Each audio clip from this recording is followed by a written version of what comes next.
الشارین الکانین دیہاتن چھجڑن درکانن چڑوین مسانن نگڑیال جھامب بدھ نئی بلا سے پولی مہانے ڈھالے مہربانی سی بیا دے گی نسی چکا ہی پیا ہوتا اے پاڑا ہے سر سول گئی سی بے دکھا کتھوں نہ مہربانی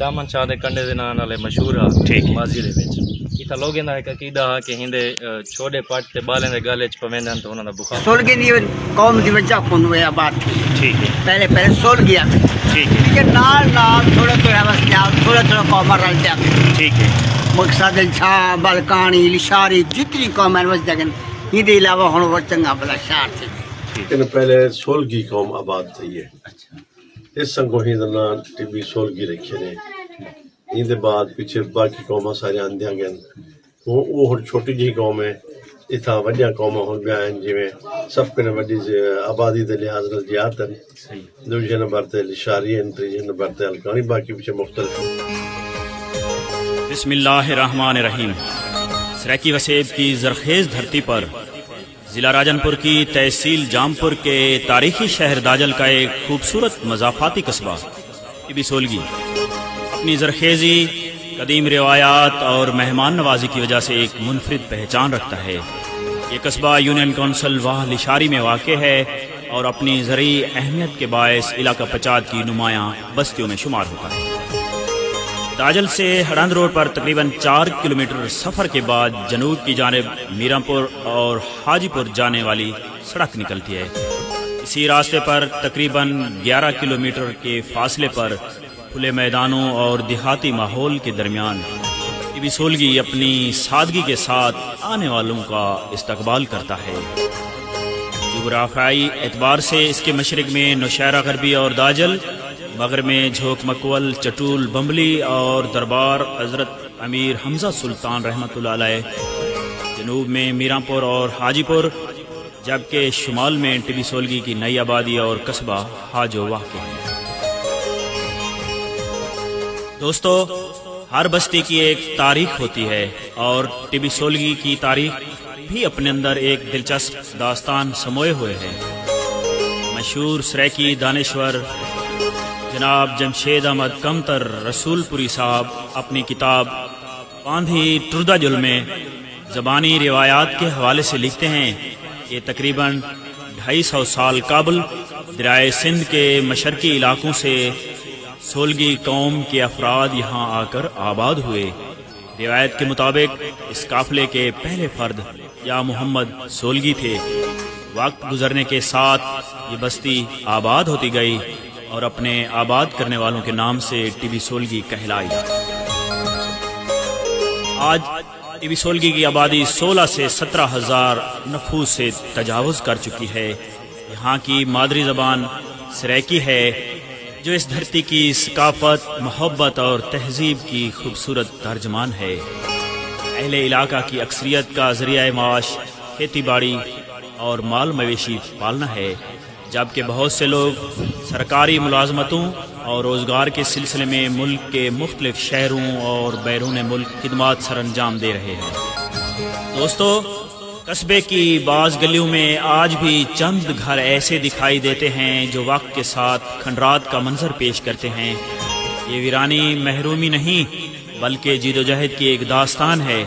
ان گھروں کے مکین بہتر تعلیم، روزگار اور اپنے بچوں کے روشن مستقبل کی خاطر راجن پور، فاضل پور، جام پور، حاجی پور اور ڈیرہ غازی خان جیسے شہروں میں منتقل ہو چکے ہیں، مگر اپنے آبائی قصبے سے ان کی محبت آج بھی پہلے کی طرح قائم ہے۔ ٹبی سولگی کی پہچان اس کی زرخیز زمین بھی ہے۔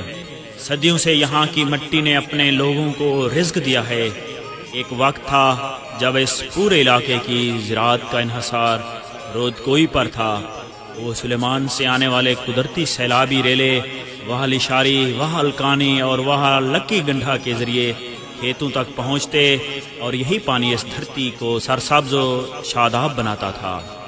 اسی زرخیزی کی گواہی آج بھی بزرگ ایک خوبصورت سریکی کہاوت کی صورت میں دیتے ہیں: چٹول دے پھونڈو، ٹبی دے دانے، نشارے دے گانے، داجل دیاں کراڑیاں، جامپور دیاں ماڑیاں۔ یہ کہاوت اس علاقے کی زرعی تاریخ کا ایک خوبصورت حوالہ ہے، جس میں ٹبی سولگی کے اناج اور اس کی کسانوں کو محنت کو خراج تحسین پیش کیا گیا ہے۔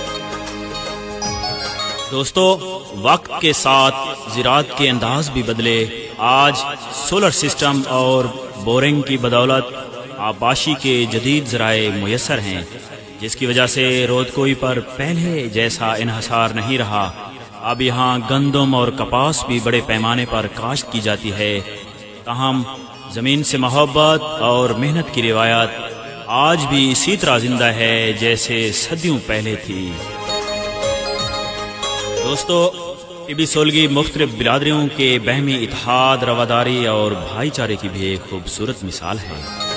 یہاں سید بخاری، دیات، اشاری، الکانی، سولگی، سومرے، رند، دائے، پہوڑ، منجھوٹے، ڈھانڈلا، ماچھی، لنگڑیال، لاکھے، بدھ، مرہٹے، درشک، کسائی، بھٹی، جھانب، جیانی، اولی، چھجڑے، بھٹے، میسن، گازر، داد پوترا باسی، کھلنگ اور ہرکارے سمیت مختلف برادریاں آباد ہیں، جو برسوں سے باہمی احترام اور اتفاق کے ساتھ اس دھرتی کی ترقی میں اپنا کردار ادا کر رہی ہیں۔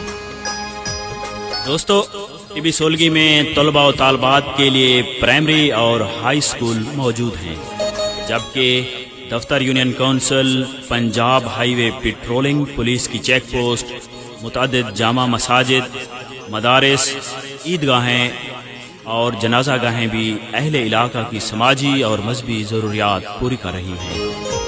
اسی سرزمین پر کچھ ایسی روحانی یادگاریں بھی موجود ہیں جو آج بھی بزرگوں کی گفتگو میں احترام سے یاد کی جاتی ہیں، جیسا کہ سید بخاری اور دامن شاہدہ کنڈا۔ دوستو، اگرچہ نئی نسل ان سے پہلے جیسی واقف نہیں، لیکن ان کا ذکر آج بھی اس قصبے کی تاریخ کا اہم حصہ ہے۔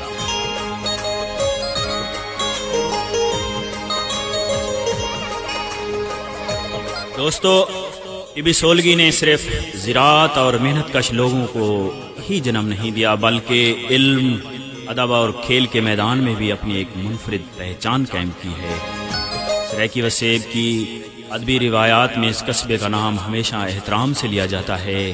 یہاں کے نامور شعراء میں کابل خان جیانی، شاہد لشاری، فرحت لشاری اور شیخ لشاری شامل ہیں، جنہوں نے اپنے کلام کے ذریعے سریکی زبان، ثقافت اور وسیب کی خوبصورتی کو اجاگر کیا۔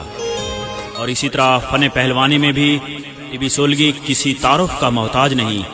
غلام حیدر دیات، گل محمد کسائی، لال لشاری، عطا محمد ماچھی، فیض محمد دیات، مظہر حسین دیات اور ملک ہزاری مرہٹا اپنے اپنے دور کے نامور پہلوان رہے، جنہوں نے اپنی قوت، جرات اور کھیل کے جذبے سے اس قصبے کا نام پورے علاقے میں روشن کیا۔ دوستو، ہر علاقے کی ترقی میں کچھ ایسی شخصیات بھی ہوتی ہیں جن کی خدمات کو لوگ مدتوں یاد رکھتے ہیں۔ ٹبی سولگی کا ذکر ہو اور محمد افضل عرف کوڑو خان لشاری، سابق ممبر ضلع کونسل، یاسین خان الکانی، سید اللہ ڈیوایا شاہ اور عصمت اللہ خان الکانی صاحب کا نام نہ آئے تو یقیناً یہ تعارف ادھورا محسوس ہوتا ہے۔ ان شخصیات نے مختلف ادوار میں علاقے کی خدمت اور عوامی فلاح کے لیے نمایاں کردار ادا کیا، جنہیں اہل علاقہ آج بھی قدر کی نگاہ سے دیکھتے ہیں۔ عزیز دوستو، آمد و رفت کسی بھی علاقے کی ترقی میں بنیادی کردار ادا کرتی ہے، اور خوشائند بات یہ ہے کہ ٹبی سولگی سے روزانہ ٹرانسپورٹ کی سہولت میسر ہے۔ عرصہ دراز سے وقاص جمانی برادرز کوچ اور آج کل سمی الکانی برادرز کوچ داجل جامپور اور ڈیرہ غازی خان کے لیے روزانہ سفر کرتی ہے اور شام کو واپس آتی ہے۔ یہ سہولت طلبہ، ملازمین، تاجروں اور عام شہریوں کے لیے ایک اہم ذریعہ سفر ہے۔ لیکن دوستو، آج کے اس ترقی کے سفر میں بھی کچھ مسائل توجہ کے منتظر ہیں۔ ان میں طبی سولگی میں سب سے اہم مسئلہ صاف پینے کے پانی کی فراہمی ہے۔